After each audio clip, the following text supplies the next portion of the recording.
How do you tell somebody that you've been in a relationship with that you can see yourself with them for the rest of your life? You take the advice of global superstar Beyoncé and you put a ring on it. And that's what I'm going to do.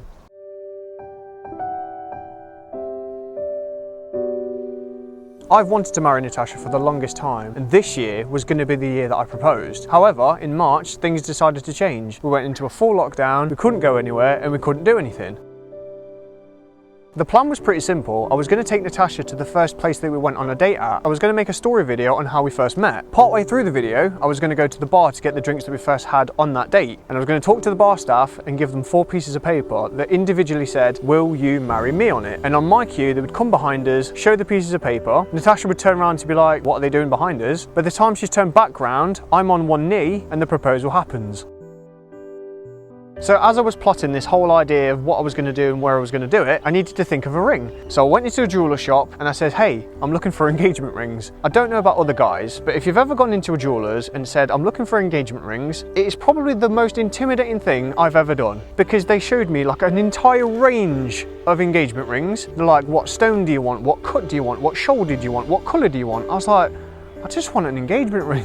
And it's like, "What's your budget?" And I was like, "I don't know." Now, I've always been told that if you buy an engagement ring, it has to be double your wage packet. Well, that's not happening. I can't afford a £3,000, £4,000, £5,000 ring because I don't earn anything near that sort of budget. I'd be broke. I don't know how this happened, but it just clicked and I knew exactly what ring I was going to get. There's a company called Ashes into Glass, and they make jewellery out of the ashes of your deceased loved ones. And Natasha's never met my mum, and I've always wanted her to meet her, but unfortunately we got together after she passed. I've told loads of stories about my mum, and we're always talking about her, and for her to just be there with us on our wedding day would just be amazing. So I thought, that's what I'm going to do. So I ordered a pack, and it came through the post, and Natasha was like, "Why have we got one of these?" And I was like, "Oh, I ordered it from my grandma because I might do something with it for my grandma for Christmas." Unbeknownst to her, that on the front of the pack there was a ginormous ring, and I thought she would get the hint, but she didn't, which is good.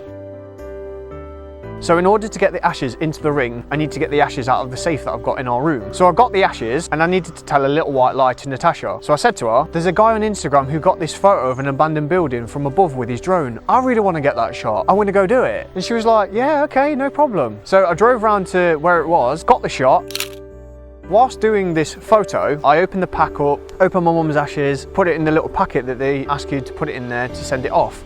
Now let me tell you now, handling my mum's ashes after 5 years, when I've never touched them before, was hella nerve-wracking. I was shaking really bad. I'm not gonna lie, I am shaking like a leaf. Literally, I've not handled my mother's ashes since she passed, and to have this little thing in my hands, to put it on a teaspoon, and I'm like this. I couldn't do it.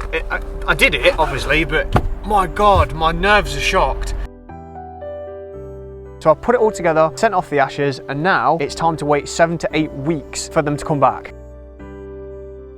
So whilst waiting for the ring, I needed to come up with a new plan. And I thought, right, there's this really beautiful joy sign that's in town, and it's illuminated, and everybody's taking photos there, and I thought, brilliant, I'm gonna do it there. About a week later, Natasha tells me that she wants to do joy photos at the joy sign for a family photo shoot. And I was like, great, that sounds amazing. In my head, I'm thinking, the ring hasn't arrived. I can't do the proposal. What do I do? And I was like, oh yeah, we'll get it done. We'll get it done. Trying to hold it off before the ring arrives so that we can do it and I can do the proposal. So we go to the joy sign, we do the family photo shoot. Everything goes fine and we head back home.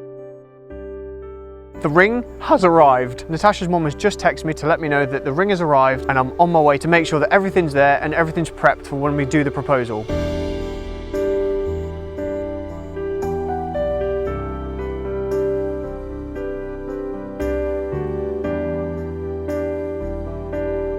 So we've already been to the joy sign once, so I need to think of another excuse to go again. So I said to Natasha, oh, why don't we bring your mum along? Let's bring your mum, your stepdad, your sister, and all the kids. She was like, that sounds fantastic. I was like, get in, we can go again. Everybody's gonna be there. The ring's arrived. It's gonna go great. Happy days.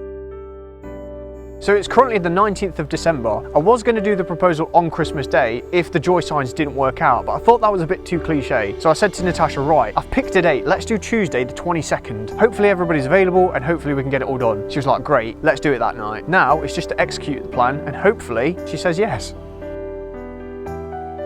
So we arrived at the joy sign and we took it in turns to do some family photos. And then it was mine and Natasha's turn. Get hella nervous.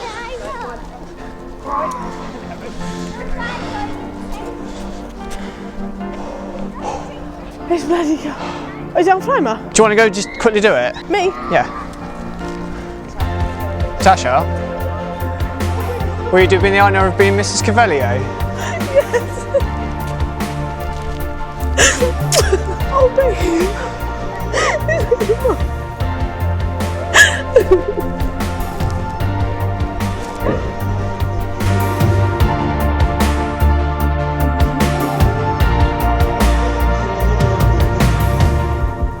She said yes. No, I didn't. Forgot what I was going to say. Steamed up my glasses. Oh. And now you have to spend the rest of your life with me. What do you think? It's okay. I can deal with that. Deal with it. So can I. Hope you enjoyed the story and we'll see you in the next one. Bye.